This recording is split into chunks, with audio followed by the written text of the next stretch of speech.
Bonjour à tous et bienvenue sur Développement Facile. Donc, beaucoup d'entre vous me les ont demandé quand est-ce qu'arrivent les cours sur CSS3. Nous, on veut apprendre CSS3, on connaît JavaScript, on voudrait ajouter des effets sympas, un design sympa sur notre site internet. Bah, voici les nouveaux cours consacrés à CSS3. Donc bien évidemment, il y a des nombreux débutants parmi vous, des débutants, des professionnels et des experts. Donc je vais commencer par les bases de CSS3 et au fur et à mesure des cours, on va monter crescendo dans le niveau. Donc ce cours est consacré justement aux bases CSS3. Il faut savoir que les feuilles de style sont indispensables à utiliser avec HTML5. HTML5, ça permet de créer la structure de votre site web avec un en-tête, un menu, des articles, un pied de page et des widgets sur le côté. Donc, avec HTML5, vous allez créer cette structure de votre page internet et vous allez ajouter du CSS pour rendre tout ça avec un design magnifique, que ce soit très très joli et agréable à regarder par vos utilisateurs. Donc avec des effets, avec CSS, vous pouvez faire des menus, des effets, des fondus d'images. Bien, on va voir tout ça ensemble. Et il est très important pour organiser votre code de séparer le contenu de la présentation. Vous avez votre contenu HTML et vous faites votre présentation avec CSS, donc dans des fichiers CSS à part, toujours. Donc, mine de rien, ça va simplifier votre code, une maintenance de site beaucoup plus facile, une meilleure accessibilité. Donc, je vous encourage à toujours utiliser le validateur en ligne du W3C. Pour le CSS, ça va vous permettre de fournir des pages respectueuses des normes du W3C. Donc, je vous ai mis le lien sur cette page. Le lien sera en dessous de la vidéo, bien évidemment. Donc, vous pourrez valider vos fichiers CSS et vos fichiers HTML.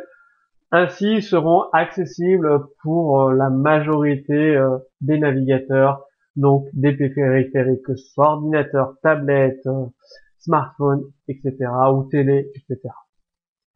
Donc, vous avez les sélecteurs en fait, les sélecteurs de balises, donc div background color, c'est-à-dire à chaque fois que dans votre code HTML, vous allez utiliser une balise div, il y aura une couleur de fond.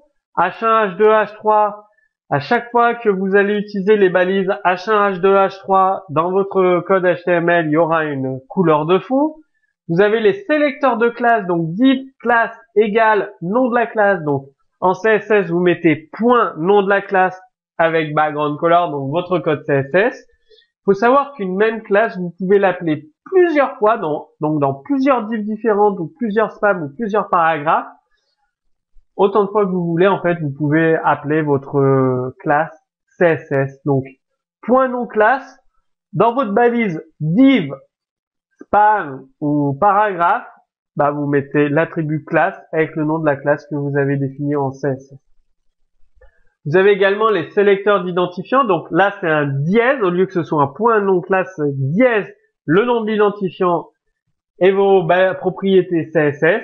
Et dans div, ou dans spam, ou dans p, vous utilisez un ID. Donc c'est un sélecteur d'identifiant égal nom de l'identifiant. Rappelez-vous, les classes, vous pouvez les appeler les classes CSS autant de fois que vous le souhaitez dans le même document HTML. Bien, par identifiant, vous pouvez les appeler qu'une seule fois. Bon, bien évidemment, rien ne vous empêche de le mettre plusieurs fois, mais votre code HTML ne sera pas valide W3C. Donc, l'identifiant, c'est fait pour être appelé une seule fois dans votre document HTML. Comme ça, vous avez les différents sélecteurs en CSS qui vous seront très très utiles. Vous allez vous en servir tout le temps, de toute façon. Pour faire des commentaires en CSS, c'est vraiment très simple. Slash anti-slash, étoile, étoile. Donc, je vous ai affiché un exemple de commentaire CSS.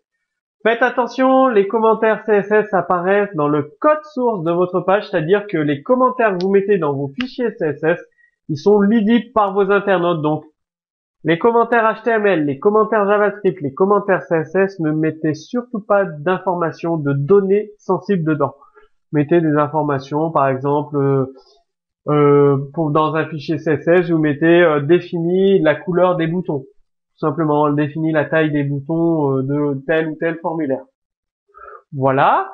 Ensuite, vous avez les unités de mesure en CSS, donc vous pouvez définir des pourcentages dans vos feuilles de style. Par exemple, pour la taille de la police, des largeurs, les largeurs hauteur, width, height, on les définit souvent en pourcentage de la page. Ça permet que quelle que soit la taille de l'écran de l'utilisateur, que ce soit un smartphone, une tablette ou un écran d'ordinateur, eh bien, si on met 50%, ça affichera la largeur sur 50% de l'écran. EM, c'est une unité relative qui se base sur la taille de la police par défaut de la page et vous avez l'unité définie en pixels. Moi, j'utilise, et ce que je vous conseille d'utiliser, c'est d'utiliser des pixels et les pourcentages. Voilà, tout simplement. Les différentes couleurs en CSS. Vous pouvez définir des couleurs en hexadécimal. Donc, ça utilise les trois composantes rouge, vert et bleu. Donc, une couleur hexadécimale. Vous pouvez définir des couleurs en hexadécimal abrégé. Par exemple, DC2, ça correspond à DDCC22. Bon, il faut savoir que certaines couleurs ne peuvent pas être abrégées, mais le but, c'est d'abréger vos couleurs hexadécimales quand vous le pouvez, parce que plus votre fichier CSS est petit en taille, plus votre site internet va s'afficher rapidement sur l'ordinateur de votre visiteur. Vous pouvez définir des couleurs en décimales, par exemple avec les couleurs RGB ou RVB. C'est encodé par un nombre entier compris entre 0 et 255. Bon, c'est pas très utilisé, mais vous pouvez le faire, ça ne pose aucun problème. Vous pouvez utiliser également des pourcentages pour définir votre couleur RGB. Donc 0, absence de la composante, 100%, ça veut dire qu'elle est à son maximum. C'est toujours les couleurs rouge, vert et bleu que vous définissez, c'est un mélange des trois couleurs primaires. Et vous pouvez également définir les couleurs CSS grâce à des mots-clés en anglais. Et ça représente les couleurs basiques comme vert pour green, yellow pour jaune, blue pour bleu, orange pour orange, white pour blanc, black pour noir, red pour rouge, etc., etc. Donc, vous avez un panel de possibilités pour définir les couleurs dans vos fichiers CSS. Après, libre à vous de choisir ce que vous préférez utiliser. Le but, c'est que ça vous soit parlant. Donc, vous pouvez carrément intégrer du CSS dans des balises HTML5. Donc, pour être beaucoup plus rapide, des fois, pour des pages très simples, vous n'avez pas besoin de créer une feuille de style .css, pas besoin, si c'est juste pour mettre une seule ligne sur une balise, vous n'avez pas besoin de mettre le style CSS dans le document. Vous pouvez l'intégrer directement sur une balise. Regardez, je vous ai mis deux exemples. H1 style color 2.green, ça veut dire que ça va afficher titre de l'article en vert. Ou fond H1 style font style bold, ça veut dire titre de l'article 1 sera mis en gras, mais uniquement pour cette balise H1. Pour l'autre balise H1 juste en dessous, il n'y a pas de style défini. Titre de l'article va s'afficher de la taille H1, mais en normal. Or que titre de l'article 1 avec le CSS style font style bold, il va s'afficher en taille 1, mais en gras. Tout simplement. Vous pouvez définir bien évidemment du CSS dans une page HTML. Donc, comme je vous l'ai dit, vous utilisez les balises style. Et dans la balise style, vous mettez H1 font style bold. Et là, ça veut dire, dans l'exemple précédent, il y avait juste titre de l'article 1 qui était en gras et titre de l'article 2 était écrit en normal. Bien là, en utilisant un style CSS directement dans le document HTML5, à chaque fois que vous avez une balise H1, eh bien, elle sera affichée en gras. Donc, titre de l'article 1 sera en gras, titre de l'article 2 sera en gras, parce qu'il y a le code style H1 font style bold. Vous pouvez définir vos fichiers, vos propriétés CSS dans un fichier CSS.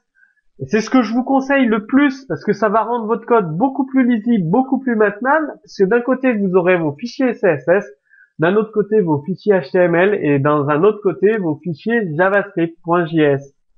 Donc, je vous conseille d'utiliser un seul ou plusieurs fichiers CSS pour les intégrer dans votre document HTML. Il suffit d'utiliser la balise link rel stylesheet, type text CSS et href. C'est le lien vers votre fichier CSS. Donc le lien, les fichiers CSS est soit hébergé sur votre site, sur un autre site internet, donc vous renseignez l'URL style.css tout simplement. Donc là un exemple, vous avez la balise link rel style sheet type text CSS avec styleheader.css.